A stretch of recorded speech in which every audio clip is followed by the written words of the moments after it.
Hello all, నేను మీ cinema మనిషిని. ఈరోజు మూవీ రివ్యూ బోగన్విల్లా.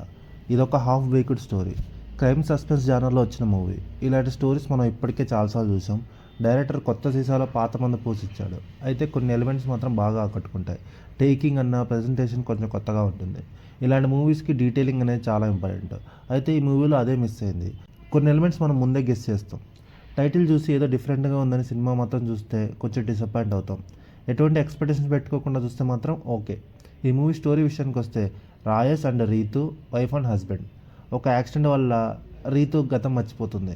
అయితే తన హస్బెండ్ గతం గుర్తు చేయాలని ట్రై చేస్తూ ఆమెని టేకింగ్ కేర్ చేస్తుంటాడు. అయితే రీతుకి పెయింటింగ్ హాబీ ఉంటుంది. ప్రతిరోజు బోగన్విల్లా ట్రీ పెయింటింగ్స్ వేస్తూ ఉంటుంది. అయితే రీతు దగ్గరికి కొంతమంది అమ్మాయిలు వచ్చి వెళ్తూ ఉంటారు. అలా వచ్చిన అమ్మాయిలు మిస్ అవుతూ ఉంటారు. సో ఈ మిస్సింగ్ కేసుని పోలీసులు ఇన్వెస్టిగేషన్ చేస్తూ రీతు వద్దకు వస్తారు. రీతుకి ఈ కేసుకి సంబంధం ఏంటి, అమ్మాయిల మిస్సింగ్లో వెనుకుంది ఎవరు అనేది మిగిలిన స్టోరీ. అయితే మూవీ రివ్యూ విషయానికి వస్తే చాలా స్లో ఫేస్లో ఉంటుంది మూవీ. ముందుగా చెప్పినట్టు చాలా సీన్స్ ఎక్కడో చూసినట్టు ఫీలింగ్ వస్తుంది. కొన్ని పార్ట్స్ చాలా ఇంట్రెస్టింగ్గా ఉంటాయి. ఫస్ట్ హాఫ్తో కంపేర్ చేసి సెకండ్ హాఫ్ ఇంట్రెస్టింగ్గా ఉంటుంది. ఇన్వెస్టిగేషన్ సీన్స్ బాగా ఎంగేజ్ చేస్తాయి. అయితే మెయిన్ విలన్ ఎవరనేది ఈజీగా గెస్ చేయొచ్చు. క్లైమాక్స్ కూడా ఎక్స్పెక్ట్ చేసిన విధంగానే ఉంటుంది.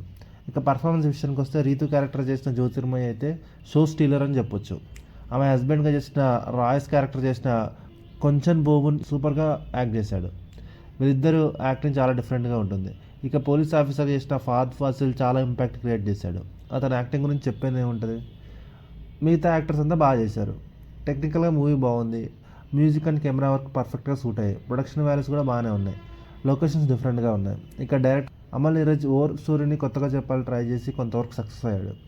అయితే ఇంకా డీటెయిలింగ్ ఇచ్చుంటే మూవీ వేరే లెవెల్లో ఉండేది. ఫుల్ సాటిస్ఫై అయ్యేవాళ్ళం. అయితే ఈ మూవీలో ఎలాంటి అడాల్ సీన్స్ లేవు. హాయిగా ఫ్యామిలీతో చూడొచ్చు. థ్రిల్లర్ జోనర్ మూవీస్ మీకు ఇష్టమైతే ఈ మూవీ బాగా నచ్చుతుంది. అదండి రివ్యూ.